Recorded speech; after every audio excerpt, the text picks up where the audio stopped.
New York in late autumn has its own kind of light, a gentle gold, thinned out as if filtered through millions of high-rise windows before spilling onto Central Park. Along the stone-paved paths, brittle maple leaves crackled to pieces beneath the feet of joggers. In the distance, the sound of a street saxophone blended with the echo of taxi horns. The city was still loud, yet on an old stone bench by the lake, there existed a different silence. Laura Mitchell sat there. A thin notebook rested on her lap, her slender fingers slowly gliding across its pages. Her brown hair, tied hastily, fell over one shoulder, revealing a small, silver hearing aid. She once heard every sound clearly, until at 16, a raging fever stole most of her hearing. From then on, Laura's world resembled a radio with poor reception. Sometimes it caught a signal, sometimes only static. She could still speak, her voice soft and measured, but never without the fear that her words came out wrong. The hearing aid helped her cling to conversations, yet it was never enough to let her catch everything. In crowded places, all sounds merged into a blur.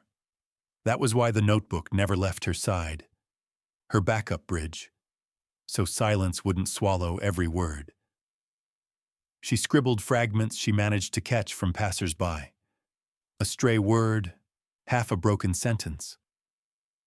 Not to keep them, but to remind herself she was still present, still flowing in the current of the city. A red rubber ball suddenly rolled from the nearby playground, bouncing over the stones before stopping right at Laura's feet. She bent down to pick it up and looked up.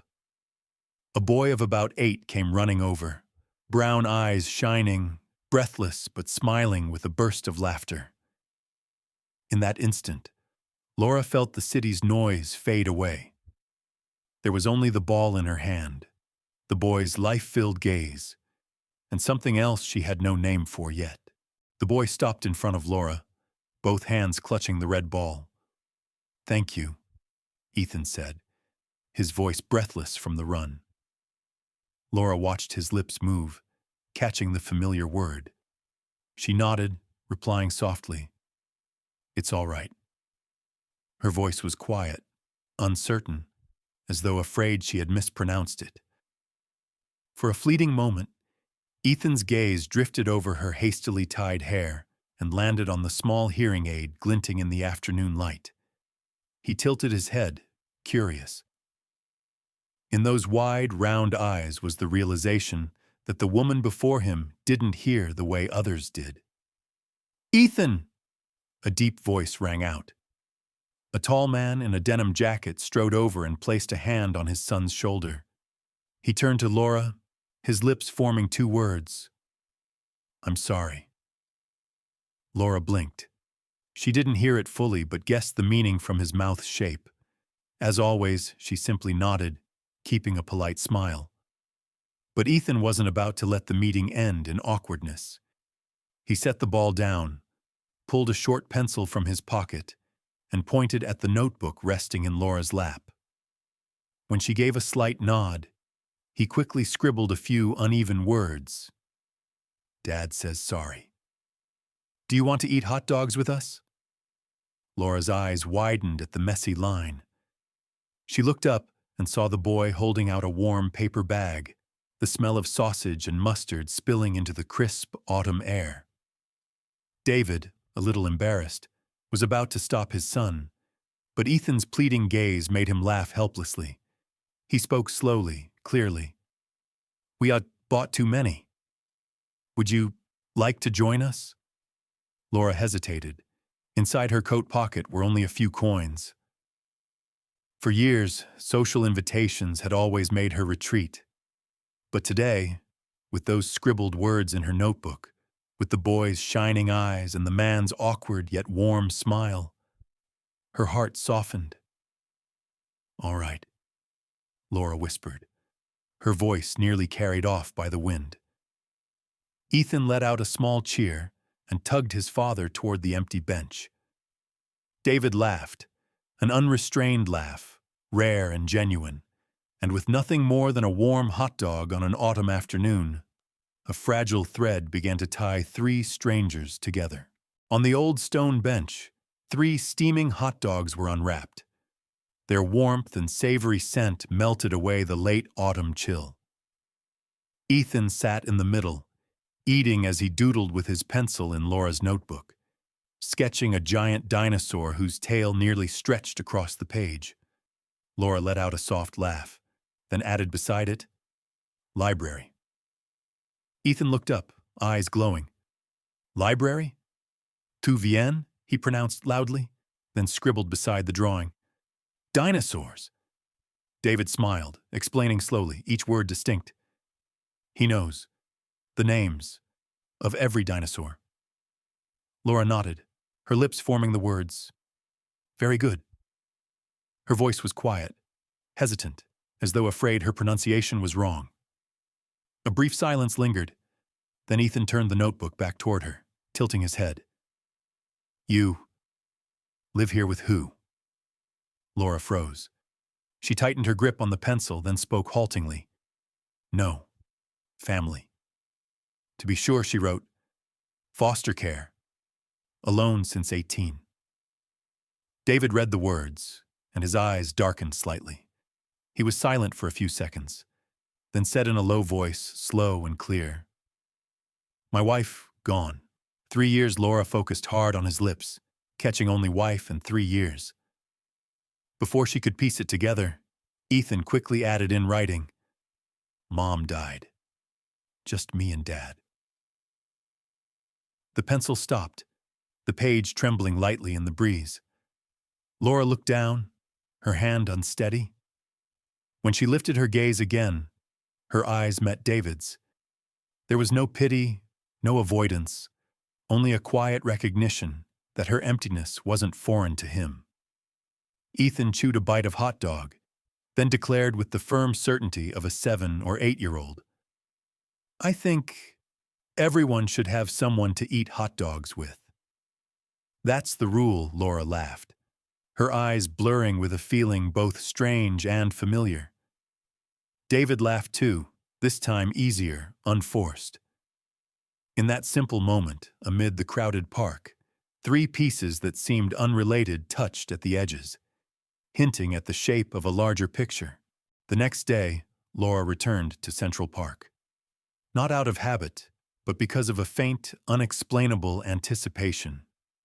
And strangely enough, on that same old bench, Ethan and David were already there, as if they too had been waiting. Ethan waved wildly. "Miss Laura!" The name tumbled out naturally, as though they had known each other for years. David lifted a paper bag. "Hot chocolate, for you." He spoke slowly, each word clear, then offered her an extra cup.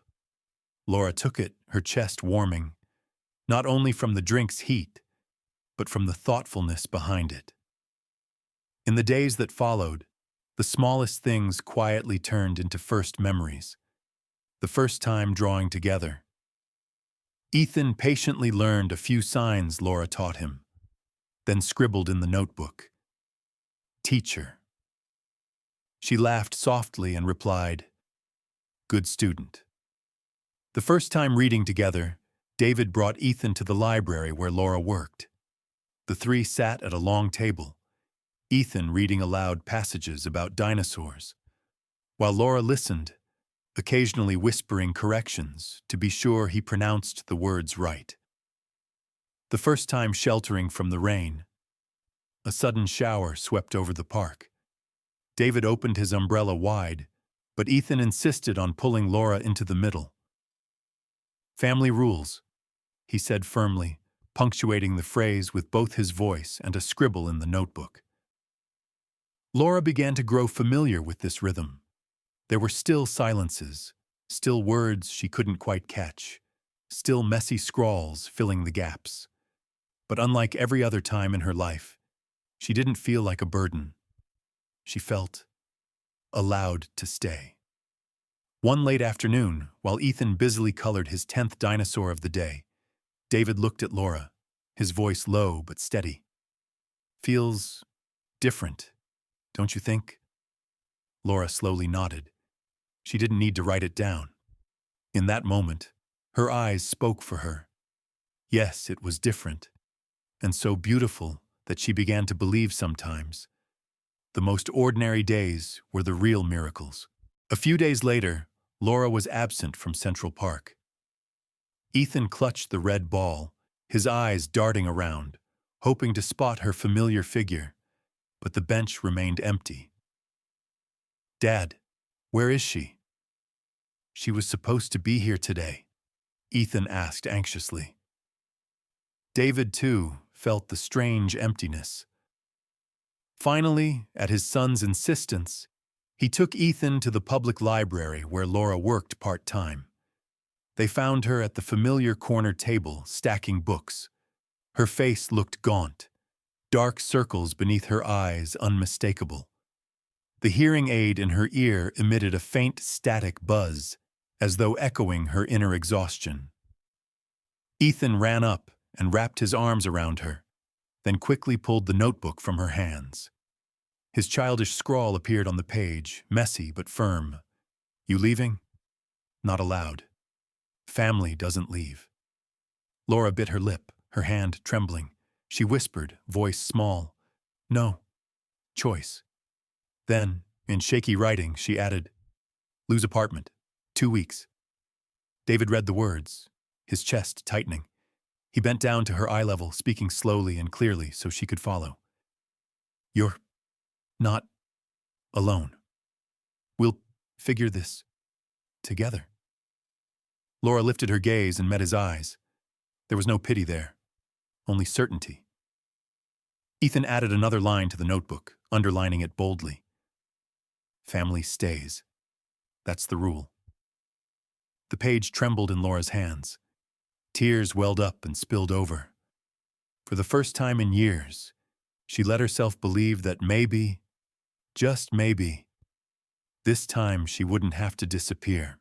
That evening, Laura packed up the books in silence. The hearing aid in her ear sputtered, its faint static mixing with the hum of the old air conditioner, until she could hardly tell one sound from another. She slipped it out, tucked it into her coat pocket, and the world instantly fell into a half-muted stillness. When she stepped out of the library, she froze. David and Ethan were standing at the bottom of the stairs, as though they had been waiting all along. Ethan held up the notebook, a page lifted high toward her. Written in big, clumsy pencil strokes, "We're taking you home." Laura shook her head, her lips trembling. "No, I can't." Then she scribbled along the margin, "Don't want to be burdened." David stepped closer, kneeling until he was level with her eyes.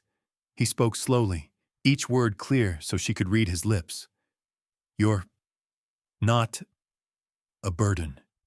You're family."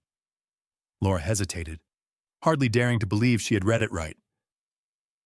Ethan immediately wrote his father's words into the notebook, underlining the word family. Laura's hands shook as she touched the page. Tears brimmed over. That night, she stepped into the small apartment the father and son shared in Queens. The living room was cluttered with toy dinosaurs, the kitchen corner still stacked with unwashed dishes. Not luxurious, not perfect, but warm. There was laughter and the unmistakable traces of life. Ethan ran off and returned with a small glass jar. He scribbled in the notebook, "Memory jar. Every good day equals 1 note." Then he handed Laura a blank slip of paper and a pencil. Laura smiled softly and wrote, carefully shaping each word. "First night. Not alone." David folded the paper, dropped it into the jar, and set it on the highest shelf. Ethan clapped his hands with a cheer. "Family rules!" Laura sat there as her hearing aid, newly fitted with fresh batteries, clicked faintly and returned sharper sound. For the first time in years, she caught laughter in its entirety, whole, unbroken, unwarped. and deep inside, she knew she had just crossed a threshold from surviving to truly living. In the days that followed, Laura's life changed. No longer was it just mornings at work and evenings in a silent room. Now, every afternoon, she and David picked Ethan up from school, the three of them stopping by the grocery store before heading back to the small apartment. Ethan still patiently scribbled into the notebook, but he also learned new signs from Laura. Each time he got one right, he cheered, "See, I can talk like you." Laura laughed, her voice shaky but full of pride. Better. Every day. One evening, as they sat around the table eating spaghetti, David looked up, his eyes serious. "Library. Part-time, not enough. You deserve more." He spoke slowly and clearly so she could follow his lips. Laura touched her hearing aid, then bent to write. "I want to help kids. Like me." The idea grew. With David's encouragement, she applied to a program supporting teens with hearing loss and children in foster care. For the first time, Laura stood before a group of teenagers, the small hearing aid at her ear a quiet symbol of resilience. Her voice trembled at first, slow and halting. "I know what silence feels like, but you are not invisible."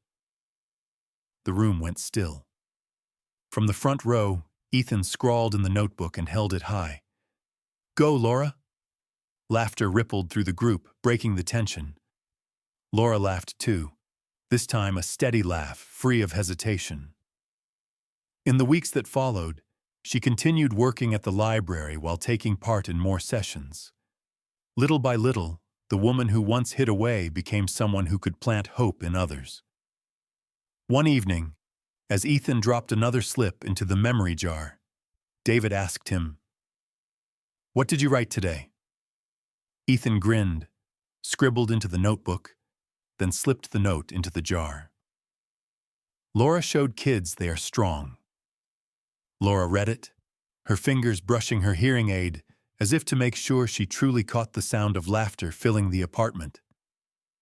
And in that moment, she knew she had journeyed from first night not alone to something greater. First time giving hope. Winter in Queens seeped through every crack and corner. At the library, Laura sat behind the return desk, the rush hour noise crashing together into a distorted wall of sound. The hearing aid in her ear gave off a faint whine, like wind scraping against metal. She winced, pressing her temple. When she stood to lift a stack of books, the room tilted for a heartbeat. That night, once Ethan had fallen asleep, David poured 2 cups of tea. He sat across from her, steady, speaking slowly so she could read his lips. "Everything okay?" Laura hesitated, touched her hearing aid and murmured, "Head spinning. Too much." Noise, David nodded, not pressing further. "Doctor, tomorrow, the ENT specialist examined her carefully, running tympanometry and an audiogram. The conclusion was blunt. Chronic otitis media, Eustachian tube dysfunction, leaving Laura's fragile hearing even more unstable in noisy places. The treatment plan: anti-inflammatories, careful ear hygiene, limiting prolonged exposure to noise, and one practical recommendation: consider upgrading to stronger hearing aids with better signal processing and noise filtering." Laura's heart tightened. A shard of memory struck. 16 years old, a sudden fever, waking to find half the world's sound gone. The thought, "What if I lose more?" sent a chill down her spine. Then came the ordinary dread. New devices were expensive. How could she possibly afford them? David placed a hand on her shoulder. He spoke slowly, letting both her eyes and her hearing aid catch the words. "No matter what, we stay." From behind the chair, Ethan had already flipped open the notebook. He scribbled quickly, then slid it across. "Even if you can't hear well, We'll still talk. Family doesn't stop. Laura laughed through her tears and nodded. Not because the fear had vanished, but because for the first time, she didn't have to face it alone. In the days that followed, David arranged an appointment with an audiologist. Together, they listened, asked about support programs and payment plans. Laura tested a demo device in a soundproof room. The static was gone, replaced with clear layers, the rustle of pages, the tap of a pencil against wood, the soft click of a door closing. That evening, she tried it at home. Ethan ran circles through the kitchen, his laughter spilling out whole, no longer fractured like through frosted glass. The kettle whistled, a spoon chimed against a pot. Small sounds Laura thought she'd lost forever. "Better?" David asked, each word precise. Laura smiled and whispered, her voice still soft, but steadier. "Clearer than I remember." Ethan scribbled a new note and dropped it into the memory jar. "Hard day, clearer sound."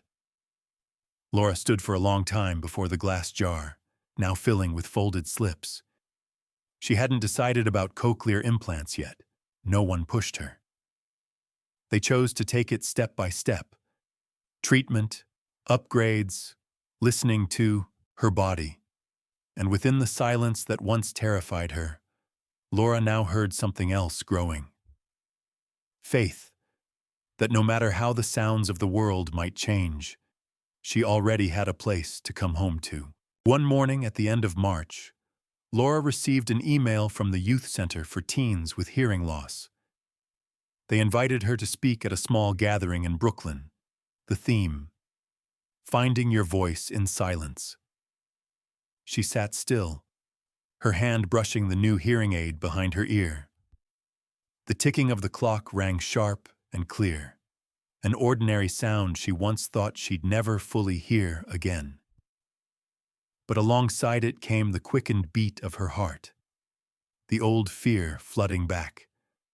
What if I speak wrong? What if they laugh? David read the email over her shoulder. He spoke slowly, each word distinct. "You can do this. We'll be there." Ethan sat upright beside her, notebook already in hand. He scrawled in big letters. "You taught me sign. Now teach others. I'll clap the loudest." Laura laughed through her tears, nodding as she whispered, "I'll try."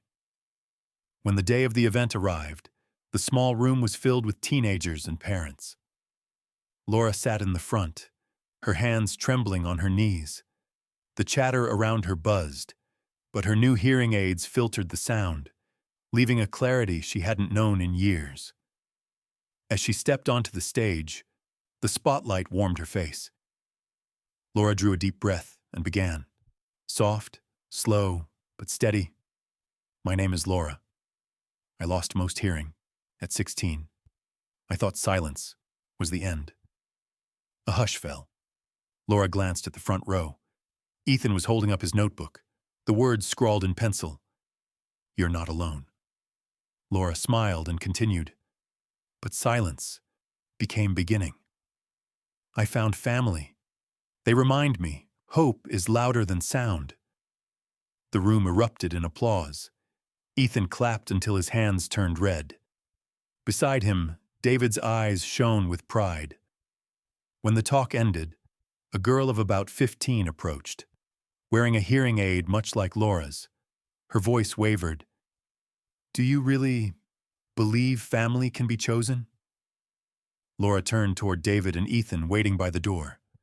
She nodded firmly, answering with certainty. "Yes. We choose each other."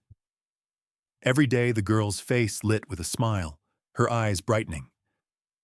Laura knew that tonight wasn't only a turning point for herself. It had planted a seed of hope in someone else's heart. After the Brooklyn talk, Laura's life shifted into a quiet, steady rhythm. No longer did she return to an empty room. Now, every afternoon, she and David picked Ethan up from school. The three of them strolling down streets scented with fresh-baked bread, before heading back to their small apartment in Queens. At the cramped dining table, there was always too much spaghetti. Each night, Ethan insisted on dropping another slip into the memory jar. Today, Laura beat me at chess. Or family movie night equals best popcorn ever. The glass jar filled steadily, a silent yet powerful proof that they truly were becoming a family. Laura changed too. Her new hearing aids not only sharpened sounds, but gave her the confidence to use her voice. When she read bedtime stories to Ethan, she no longer paused mid-sentence to double-check her pronunciation. Sometimes the boy teased her with a mischievous grin. "You said Tyrannosaurus kind of funny." Laura laughed, replying, "Good teacher, bad student." Ethan shook his head quickly. No. Best teacher David often stood in the doorway, quietly watching. Bathed in the warm yellow glow, the father who once thought his life was nothing but emptiness now found himself healing, little by little, through the young woman with the tiny silver hearing aid. One Friday night, as the three of them sat together watching a movie, Laura hesitantly handed David a note she had written. "I've never felt home before." Until now, David read it, his throat tightening. He added his own words beneath and passed it back. "Neither have we." Until you, Ethan squeezed between them, grinning as he scrawled the final line. "Family equals forever rule." Laura laughed, bowing her head as her eyes blurred. Her hearing aid captured every burst of laughter around her, no longer fractured, no longer warped, but whole, round, and full, as if the world had finally opened its arms to her. As time passed, the little slips of paper filled the memory jar. Some days it was Ethan's messy scrawl. Laura made pancakes, a little burnt but yummy. Other days it was Laura's trembling handwriting. First time reading story out loud without fear. Each note was like a brick, building up the invisible home the three of them now shared. Then one spring morning, exactly a year since the red ball first rolled toward that old stone bench in Central Park, they returned. The gold leaves of the past were replaced by fresh green. The bench was still there, but this time it was no longer empty. Ethan ran circles with his red ball, laughing as he scribbled another note into his little notebook. Laura sat beside David, her new hearing aid glinting in the sunlight. Around her, sounds rang clear. Children's laughter, leaves rustling, David calling out, "Ethan, careful!" The very sounds she once feared losing forever had become the gentle music of family. Ethan gleefully slipped a fresh note into the memory jar. 1 year. Still family. Always Laura read it, then added a line of her own, her hand unsteady but sure. Finally home. David glanced at the words and smiled. He didn't add anything, just reached over to hold her hand. Ethan wedged himself between them, pressing the ball against both adults, and all three burst into laughter. In that simple moment, Laura knew it wasn't conferences or applause that held the real magic. It was this: one hearing aid to catch the world's sounds, one notebook to hold unspoken feelings, and two people who had chosen to stay. Enough to turn alone into home. Happiness doesn't always come from grand things. Sometimes it begins with a red ball rolling your way, a small notebook opening up, or a hearing aid catching the laughter of those you love. If the story of Laura, David, and Ethan has touched you, take a moment to think. Is there someone around you sitting alone in the noise of this world? A small invitation, a patient glance, could be the thread that pulls them out of silence. Share this story as a reminder that family is not only where we are born, but the people who choose to stay.